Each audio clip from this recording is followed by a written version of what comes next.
wabarakatuh. Jadi, sejarah Afrika dari kuno hingga modern. Yang pertama, kita akan membahas dari Afrika kuno. Sejarah Afrika dimulai dengan peradaban-peradaban kuno yang muncul di berbagai wilayah benua. Salah satu peradaban tertua adalah Mesir kuno, yang berkembang di sekitar Sungai Nil sejak 3000 sebelum Masehi. Mesir dikenal dengan piramida, hieroglif, dan pencapaian besar dalam ilmu pengetahuan dan arsitektur. Di selatan Mesir, kerajaan Nubia atau Kush juga menjadi pusat peradaban penting yang sering berinteraksi dengan Mesir melalui perdagangan dan konflik. Di Afrika Barat, budaya Nok di Nigeria 1000 sebelum Masehi sampai 300 Masehi dikenal melalui seni patung tanah liatnya. Sementara di Ethiopia, kerajaan Aksum yang muncul sekitar 100 Masehi menjadi pusat perdagangan dan adopsi agama Kristen pada abad keempat. Selanjutnya kita akan membahas abad pertengahan. Nah, pada periode abad pertengahan, Afrika menyaksikan kemunculan kerajaan-kerajaan besar. Di Afrika Barat, Kekaisaran Ghana, Mali, dan Songhai berkembang melalui perdagangan emas dan garam. Mali di bawah kepemimpinan Mansa Musa menjadi terkenal sebagai salah satu kerajaan terkaya di dunia dengan Timbuktu sebagai pusat pembelajaran Islam. Sementara itu, di Afrika Timur, kota-kota pelabuhan seperti Kilwa dan Mombasa berkembang sebagai pusat perdagangan lintas samudra, di mana bahasa dan budaya Swahili lahir sebagai hasil perpaduan antara budaya Afrika dan Arab. Islam menyebar di Afrika Utara, Barat, dan Timur, sementara di Ethiopia agama Kristen tetap dominan sebagai salah satu warisan budaya tertua di benua ini. Selanjutnya, era perdagangan budak.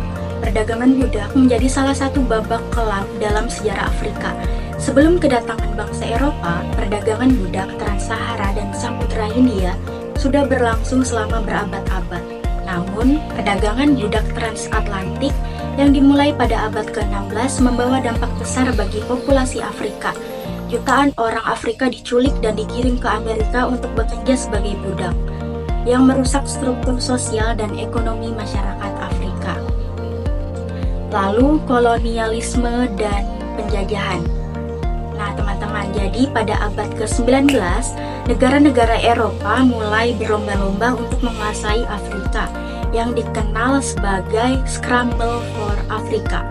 Nah, melalui konferensi Berlin pada tahun 1884 sampai 1885, Eropa membagi wilayah Afrika tanpa memperhatikan batas-batas etnis dan budaya lokal.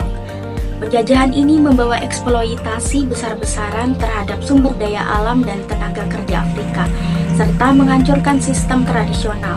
Perlawanan terhadap penjajahan terjadi di berbagai tempat, meskipun sering gagal akibat kekuatan militer kolonial yang superior. Selanjutnya, pada era kemerdekaan setelah Perang Dunia II, gerakan kemerdekaan mulai berkembang di Afrika. Ghana menjadi negara pertama di Sub-Sahara yang merdeka pada tahun 1957 di bawah kepemimpinan Kwame Nkrumah. Negara-negara lain seperti Nigeria, Aljazair, dan Kenya mengikuti jejaknya pada dekade berikutnya. Namun, banyak negara Afrika yang merdeka menghadapi tantangan besar, seperti korupsi, pemerintahan otoriter, dan konflik antar kelompok etnis. Selanjutnya yaitu Afrika modern. Pada era modern, Afrika terus menghadapi tantangan termasuk kemiskinan, perang saudara, dan ketidakstabilan politik. Apartheid di Afrika Selatan menjadi salah satu contoh diskriminasi rasial yang paling menonjol, yang baru berakhir pada tahun 1994 dengan perjuangan Nelson Mandela. Di sisi lain, Afrika juga menunjukkan kemajuan signifikan dalam bidang ekonomi, teknologi, dan budaya. Uni Afrika yang dibentuk pada tahun 2001 berupaya meningkatkan kerjasama antar negara di benua ini. Meski masih menghadapi berbagai kendala, Afrika terus berkembang sebagai salah satu pusat potensi global di abad yang ke-21.